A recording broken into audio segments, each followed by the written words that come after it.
it's Nikki from Two Tribes Primal Living, and It's me, Albert, and we haven't had much time to do really any videos here lately. I mean, we've been busy. The host here have had us pretty heavy on the greenhouse, which we're probably 97.6643% complete. he's been working 9-hour days, like unbroken. The man does not wake up normally until he's out of bed about 10:30.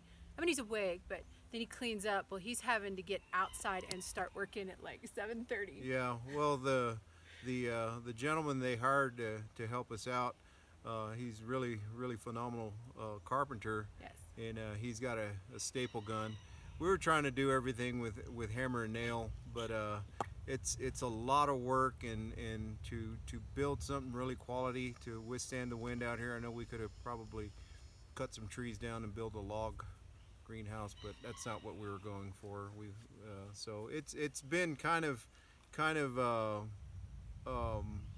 just work. I mean, really haven't had time. Crazy. It's just consistent, steady activity that is focused on one project. Yeah. So well, I mean, and then we still have other chores to do.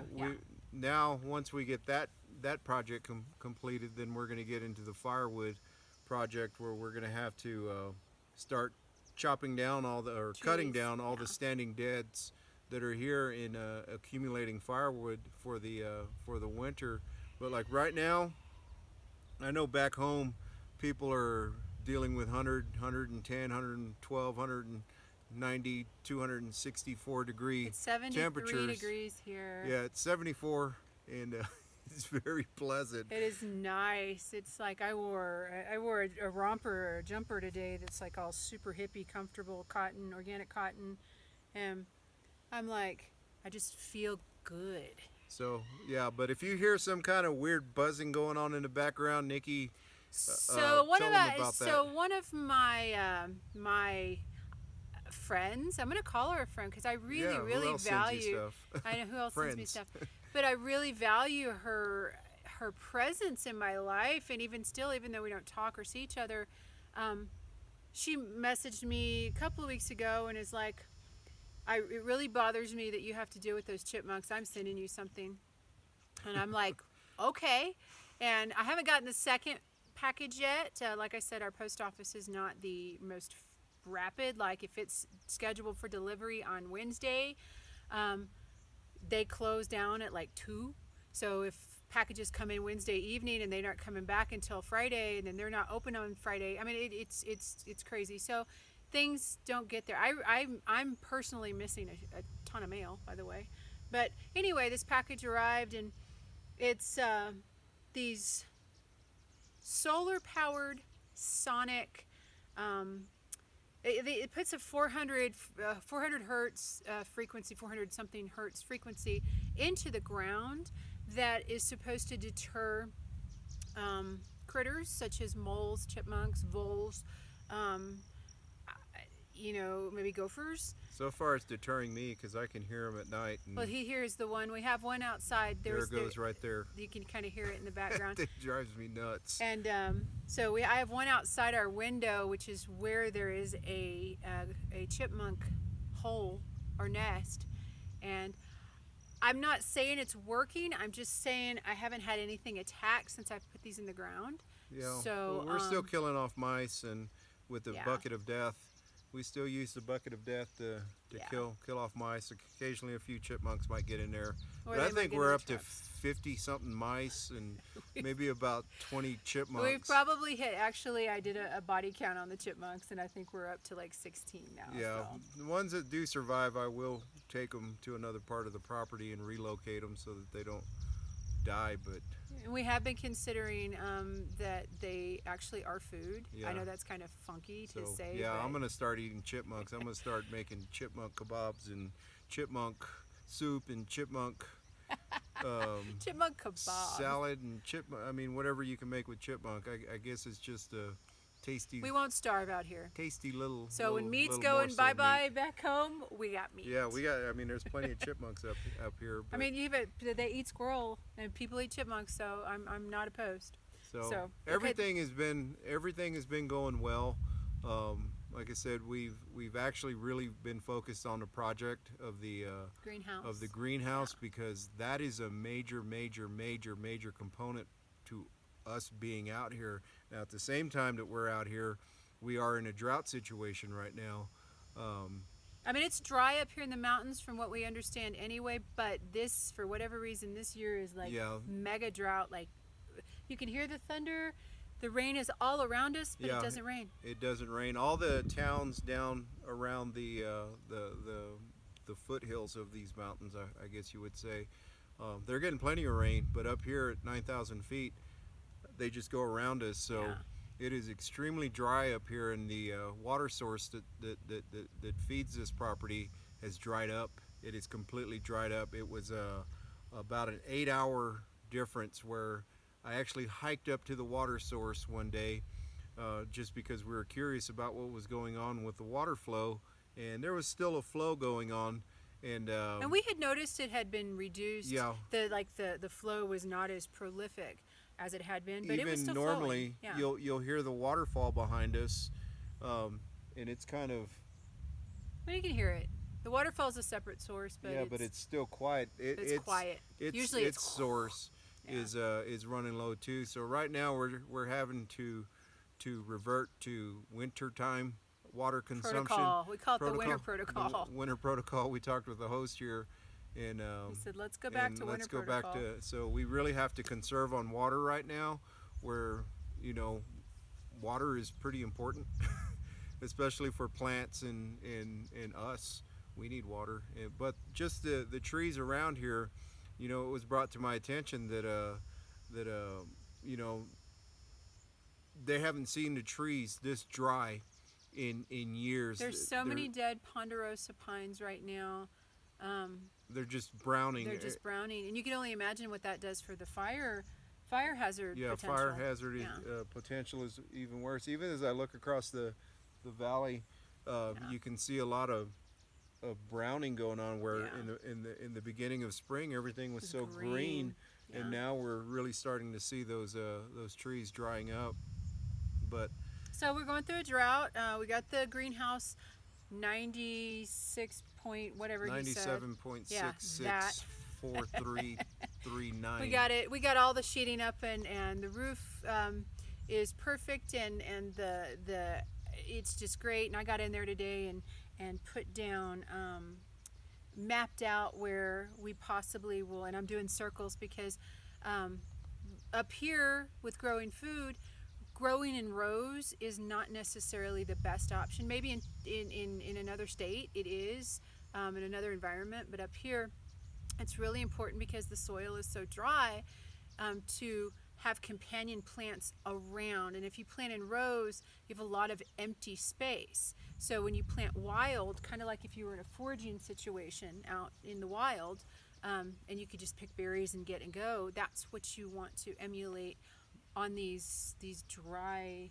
deserty conditions. Now the gentleman who owns the property here, I mean, he is really wise on gardening. Yes, he has another garden that we were able to see in Santa Fe, back where they live. And it's wild. It's wild. He's got a garden that is. There's tomatoes over here and over growing here. Food, so when he comes into that greenhouse and he puts his gardening pants on, I'm assuming we're gonna have a lot of work to do. We're gonna have a lot of cultivation, a lot of land preparation or the plot preparation.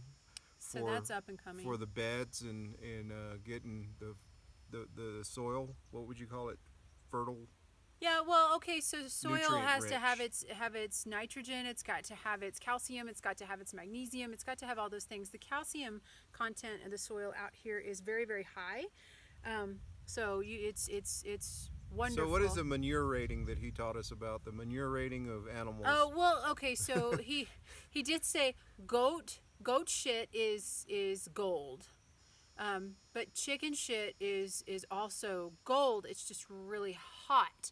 which means I can't just take chicken shit and put it into my plant bed as a fertilizer because it would burn my plants. It's so nitrogen rich. So it's goat, then chicken, then horse, then cow. Was it cow then horse or? No, it was. Oh yeah, it was cow then horse. It was cow then horse. Yeah. So cow shit. Of course, we don't have cattle except for the random rogue livestock. So that's we're going to be taking. They're going to be bringing in truckloads of shit, and we're going to horse shit, and we're going to till it into the soil that's in there. And then I've got compost, so we'll be working on a compost pile, and then we'll put chicken shit in there and till that into it. So tilling, last time I made a video about the tiller had blown up, and we got a new motor for it. Yeah. Through Harbor Freight. It was either, hey, let's spend $600, $700, $800 on a new tiller, or just buy a new motor for it. Or some of them were even $2,000, but we found a even more powerful horsepower motor for it, and we saved it rather than trashing the tiller. I was able to convince them that we needed to just go ahead and buy a new motor. Why buy a new tiller? It's a great tiller. It's a heavy duty tiller. So why go through the expense of it? And I'm glad it worked, because it would have been a shit. So he put it in shit show. That's our new word. But he started putting it in last night after we were done for the day. We were like exhausted. And I didn't want to stand anymore. And I came back up, and Albert had this tiller pulled apart, and we're like, dang, okay. I thought you were tired. He was sitting. He's like, I'm sitting down. And this today, pulled, got the new engine in. Boom, works. Yeah. So now we can actually use a tiller. There's a storm moving in around us. It's moving around. It's moving around us. We might get some rain, but it's so we did have to, after the bear attack happened, we did end up putting an electric fence around the chicken coop. We're still waiting for it to charge. It takes 3. It's still got to charge, but I don't want to test it. I'm waiting for one of the dogs to hit up against it to let us know that it's charged. I don't want to touch it. I don't. He tried to get me to touch it today. I was like, no. So we'll let the dogs be the example. Once you hear that yelp, they won't touch it again. Yeah, they won't touch it again. So once we get that operating too, it's both a prevention, and we'll be able to open up that chicken coop or that chicken run door, and they can forage within, and then I can bring them in at night. Yeah, my hands are all purple. What's that from? The grapes or the berries that I've been feeding them. No, I've been pulling them off, and they like them. We have Oregon. It's called Oregon grape out here, but it's got a different name, and they grow wild. They're tiny, little bitty grapes. A lot of people on prepper and survivalist websites, but they're edible. Yeah. And they're a little tart, but you can make great jellies and jams. Well, the chickens love them, so you got to collect a lot of them because they're real tiny. They're really tiny. They look like little blueberries. Yeah. But I think the chickens love them. I'm gonna stop picking them for the chickens and start eating them myself. There you go. But so overall, we're still thriving out here. Yep. We're still not surviving. We're actually thriving. It's not the rat race that we left behind back in Texas, and the shit show.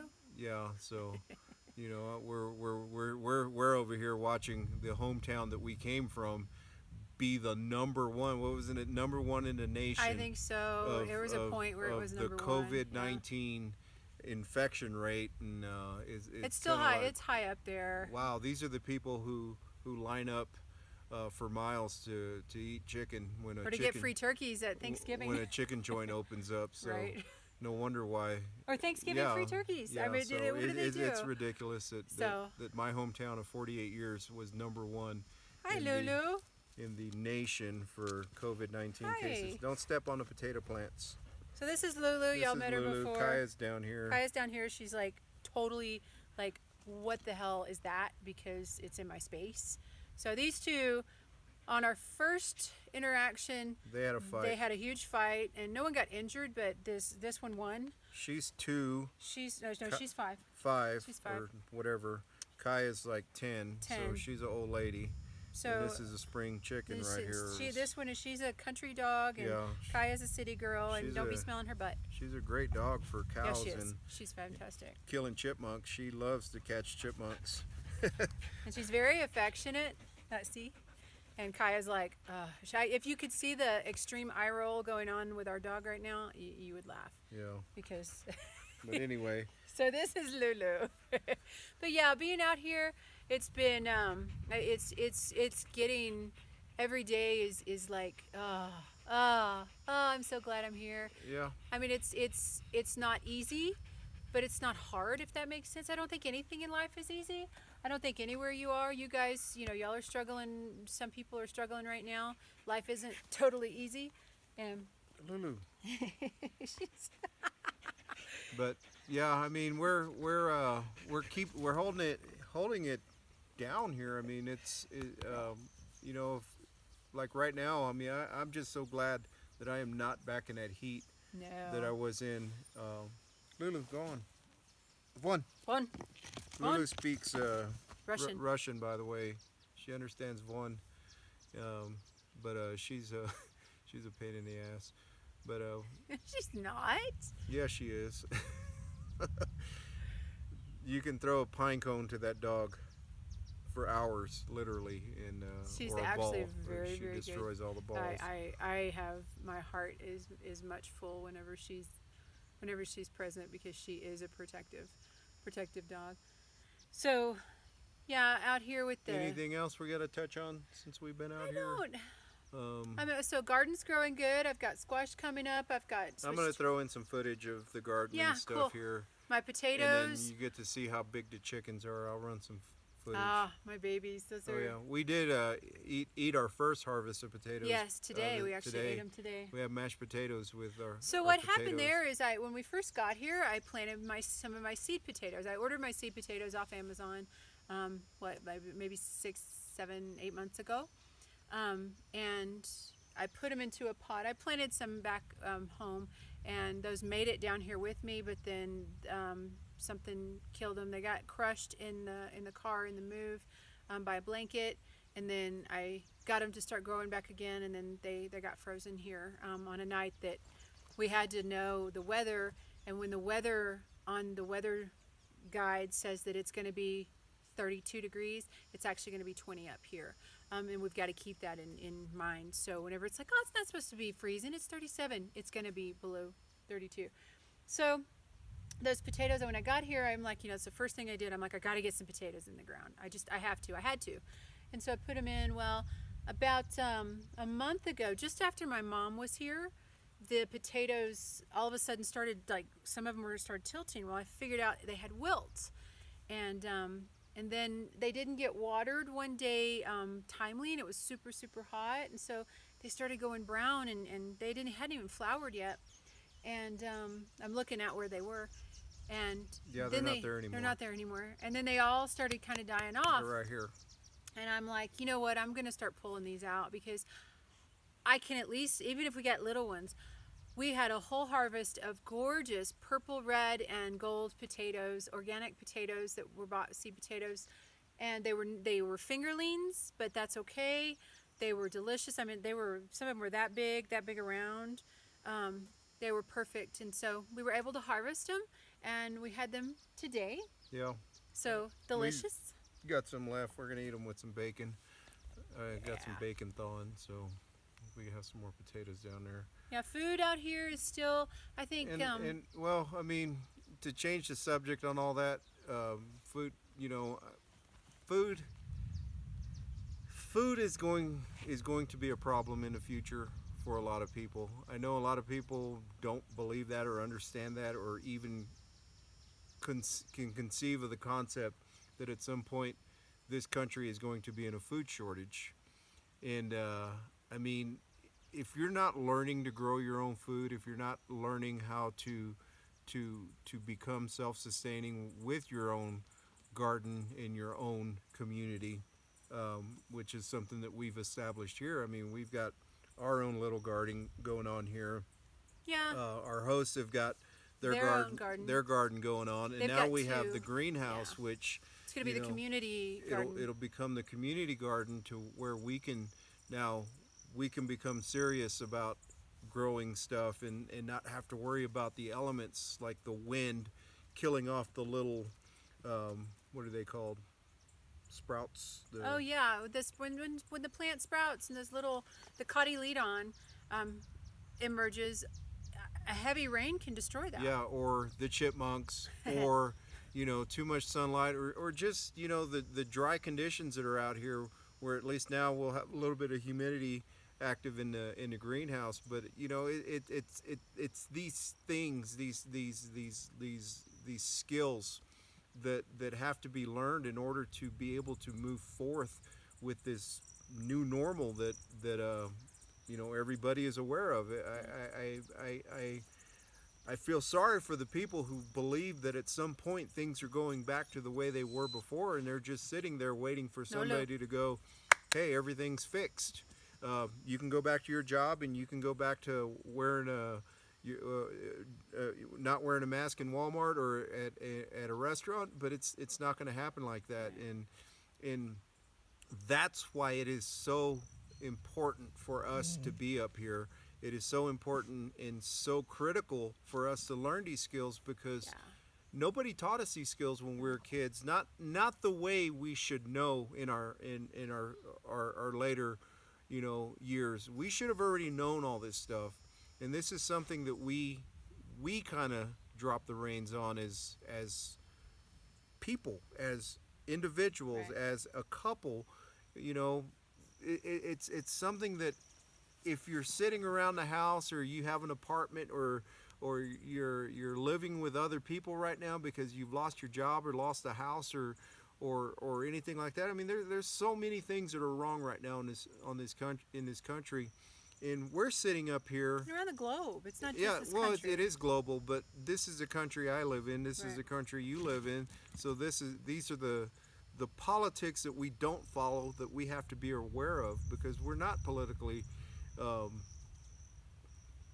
sided people. We just have to follow, and we have to understand. We have to understand what's going on, and what's going on is from something. Both sides.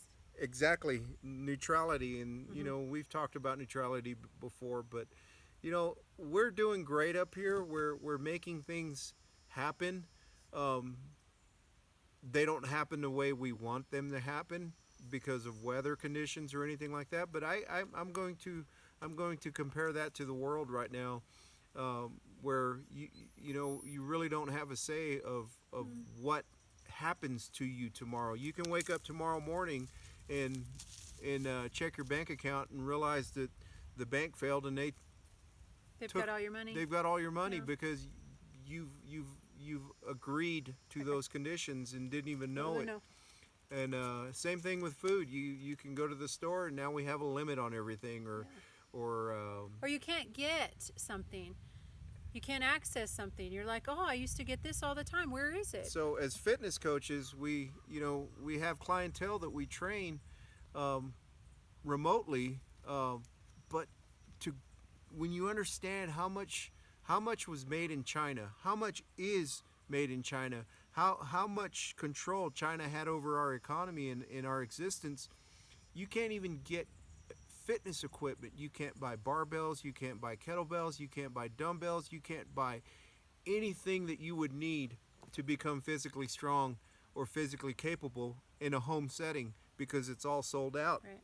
And it's not replenished or restocked. I just happen to be on the fitness websites because I have a client that he's lacking in equipment, and you can't find it. The kettlebells that I have right now, I could probably sell I got 6 kettlebells that I could probably sell for up to $1,500 to $2,000. I'd say $2,000 for what which we is got. With what they're going for on the market right now. And then they would have to pay for shipping. So the things that aren't on the shelves anymore, that's going to transfer over to food. That's going to transfer over to firearms and ammunition and the things that really matter in life. But toilet paper. Yeah, toilet paper is enough. Sorry. But throw that in there. It's just those things that are not going back to the normal that we once knew, and we're okay with that. we have to eat potatoes now, and we have to. Potatoes are good. They're full of good stuff. Yeah, we're preparing ourselves so that when this paradigm shift, this wave, this tsunami of economic downfall and social downfall and all these downfalls that are coming, you're going to have to learn mentally how to deal with those things. And if you're somebody who is what would you say, glued, attached to materialism, or attached to certain mindsets of certain society, ways of operating, and you know, attachment is a great way to look at this, because a lot of people are attached to seeing their family or doing these certain things on a regular basis or attending these annual events, or and a lot of those are going to like go away. They're not going to be anymore, and that's just going to be the way it is. And so if you're attached to those, you're constantly going to be, gosh, I wish, I can't believe that's canceled, I'm so sad. And you're going to create this energy field around you that is I'm not going to say negative, but it's going to have a negative feel to it. It's going to be you're catastrophic. Attached. Well, some people it will. Yeah. Some people it won't be catastrophic, but it will be distressing to you, and it will impact everything moving forward, because you will be functioning in this negativity, even if it's a small negativity. And so because you're attached. So detaching from stuff and the way it was, us learning to grow potatoes. I've never grown a damn potato in my life. Learning to grow potatoes, I didn't have any instruction. No one told me how far to dig them deep. I had to look up that stuff on my own. It is available to every single person out there right now as a skill. You know, it may not be in the future. That information may not be available for a while. And so when your food is lost and you can't access, you're going to need books. You're going to need books. Do you have books? You're going to need maps. I was able to get that information, and I'm able to understand and learn. And that's a skill that I'm developing to help me. If nothing goes south and nothing turns to shit and nothing happens bad, which I don't think it's not going to. And our government takes care of us like they promise they're going to take care of us. What have I lost learning to grow a potato? What have I lost? Did you know that you can take a potato when it gets the little eyes on it and cut it into all those little eye sections and put those in the ground, and that whole potato can make 4, 5, 6 potato plants, and each potato plant makes 30 potatoes? I mean, that's a shit ton of potatoes. That's a shit ton of food. You know, chickens and eggs. Yeah. You know, hens lay, some of them 250, 300 eggs a year. If I've got 2 dozen hens, how many eggs is that? Yeah. I mean, do the math. I mean, we're we can live on eggs and potatoes. Yeah, we're up here, and we realize what's coming. We realize how important it is for us to learn from people who have been doing it for years and years and years and years, and to try to absorb some of that wisdom and that knowledge and actually apply it. Is another thing. But you know, like I said, if you're living in an apartment, or you're living with somebody else who doesn't allow you to grow food, or they think it's stupid. They think it's stupid that you grow your own food. I mean, we're gonna go back to normal. I don't know why you're doing that. This is something that you really should heed as a warning and say, you know what, I need to grow. I need to start learning. I need to start detaching a little bit from the material world and from the mainstream media and all these things, and start thinking for myself and understanding that I'm the only one that can save me, or I'm the only one that can save my family, or I'm the only one that can help support my family as we save each other, because you know, dark times are ahead of us, and I'm not creating them. She's not creating them. Whoa. Lulu, chasing her ball. But we just wanted to do an update video. Although the world is falling apart around us, you know, and I see it. I mean, I have access to shitty cell service, so I can get on my phone and I can see what's going on this planet pretty easy. Guys, do your, it is falling apart. It is falling down around us. So do your research, do your due diligence to get out there, figure out how to grow, figure out how to get access, figure out how to put, to turn your cash. The dollar is going to shit. Yeah, it just is. I mean, there's nothing. You can't They're not going to tell you. They're not going to tell you on TV to do things that are beneficial for you. The coin shortage is not a temporary thing. This is not. We knew the coin shortage was going to start back in January. I already had talked about it. Yes. So here we are. Here we are, and you don't have to listen to us. That's fine. Do your due diligence, and I'm if she knocks over the camera, do your due diligence. But you have like urban farmers out there who can teach you how to grow in your apartment in the city. There's podcasts, there's websites, there's oh my gosh, there's what is that, Zoom meetings. Yeah, you can on get how on. to do all that stuff, and it's just there's the internet right now should actually be being used as a tool. Or as a communications platform to inform people and not as a means to carry forth the negativity and the division and all that division and all that stuff. It's that party. No, it's this party. Right now you should be using the internet to enrich your mind and enrich your soul and enrich your body. Absolutely. Because it's all the information is out there. This is probably, I'm going to say, as that window closes, is probably those chances of preparing for what's coming. The window of opportunity is getting smaller and smaller and smaller. No. So it's something that Kaya, no. That Lulu, no. At some point, Lulu, at some point, you're gonna have to stop listening to the TV. You're gonna have to stop listening to your family and friends who are out there partying and acting like everything's okay. And that's that intuitive part of your soul that is telling you if something's wrong, you should probably listen. Right. And you don't have to listen to us. You don't have to listen to me. You don't have to listen to her. But you're going to have to eventually listen or learn the hard way that the government doesn't always have the best interest.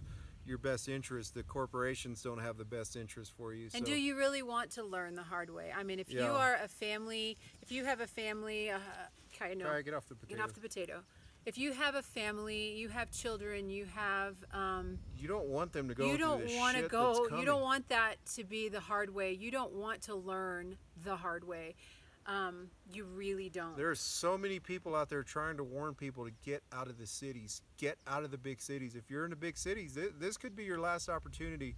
But we're going to kind of leave it there. I know we started off with an update of what was going on here, but it is always in my mind and in my soul that resonates. The energy that's going on this planet isn't a good energy. There are dark times, and you do not want your family. You look at your wife, you look at your kids, you look at your husband, and you tell them right now, I don't give a shit about what the future holds, and we're just gonna. It's just gonna go back to the way it was. It's gonna all be okay. So quit worrying. You're lying to them, and you're lying to yourself, and it's going to cost you. And we're just two people out here guides. In the mountains. We're guides. We don't know a damn thing. Yeah, except for we know our people soul. Back home would probably laugh at me. Lulu, no. Understanding that I'm saying this, but you know what? I don't care about laughter. I don't care if anybody likes me or not. What I'm worried about is waking up those souls that need to be woken up so that they can prepare properly for what's coming. Right. And my entire intuitive self is looking at October is probably being one of the worst times in American history. We haven't been secretive about telling you how each month is going to pan out, whether it's in our writings or in our videos. We knew July was going to be restrictions coming back. We've talked about it. We've told you back from January, and it's only going to get worse. It's not going to lighten up. It is only going to get worse. And he's right. October is going to be pretty horrific. And it's not because we're prophets or anything, or we're psychic. It's because the information is out there. It is out there. And if you listen to the voice from within, and seek it out, you'll understand that that you're being lied to. So November, you know, a lot of people are kind of making fun of November because that's election month and stuff. Yeah, it's good. November's going to be pretty rough, but it's not going to get better. Building up to the elections is going to be bad. Yes, the build up and then the election itself is going to be bad. Then the aftermath of the election is going to be bad. That's a guarantee. You should know that. So start preparing. Start getting yourself in order. And, you know, I have to say as a coach, and he can back me up or not, it's so critical right now. Don't wait another day. Right now, to get yourself physically prepared, physically capable. Become capable. Don't, and this, it just drives me insane because to become capable is absolutely free. Yeah. You don't have to go buy anything. You don't have to wait in a line. You have all the freaking time in the world right now to be capable. Become capable. Start right now. Strengthen your heart. Strengthen your body. Strengthen your joints. Quit complaining and bitching and moaning and groaning and just start doing it, because your capability is going to save your ass. Yep. In the long run. In the long run. And that could be from working out in a damn field trying to plant potatoes. If you are incapable, if your entire argument is, I don't need to be capable, I got a pistol, you are delusional. Yeah, I brought that to light the other day. Delusional. You know, the fact that, let's just say you do end up bearing arms and fighting off the military or the militants that come and get you, right, that are trying to come get you, and you win, then what are you going to do? What are you going to do after that? Because the Walmart is probably going to be shot to shit. Right. The CVS and Walgreens and Rite Aids are probably going to be shot to shit. So where are you going to get your medication from? Where are you going to get your next round of ammo? Yeah, where are you going to get your ammo? Are you physically capable to run, to work, to climb, to be? Is your heart healthy? Are your joints healthy? Are your system, are you toxic? Are you somebody who's completely depressed and sitting on their bed every day? Woe is me, life sucks. How capable are you? If your kids rely on you, and that's what gets me, I'm glad my kids are grown. If your children rely on you and they look to you to keep them safe, and you're an incapable, unhealthy, ignorant individual, then you're sacrificing your children. Everybody's going to pay. Why even worry about your kids now if you can't even worry about them then? So the bottom line is, you know, just we're not here to be Debbie Downers or the negative. There is nothing about either one of us that's Debbie Downer. Doom and gloom. The point is, you know, this is for us. This is an opportunity. This is an opportunity, and our opportunity is going to be way different than your opportunity. Right. But this is your opportunity to become who you were meant to be. Right. Not the person at work greeting customers, not the one kissing your boss's ass so that you can get a raise, not the one who is being reported by the other employees because you're not doing your job right. Or wearing your mask. Or not wearing your mask. This is your opportunity to become who you were meant to be and who you were intended to be by your natural law rights. Right. Your universal law rights, the laws of nature. Google those. So like, subscribe, and click the notification bell so you can receive updates as we come out with new videos. And please share these videos. Don't keep them all to yourself. Yeah, because put them out there. Get them. Just because you don't agree with us doesn't mean that somebody else couldn't. You might have someone in your life go and take from this information. I need that information, but they're not quite on our list to see yet. So share these videos. Share it. And we love you. Stay safe. Take care. Bye. Don't die. Right.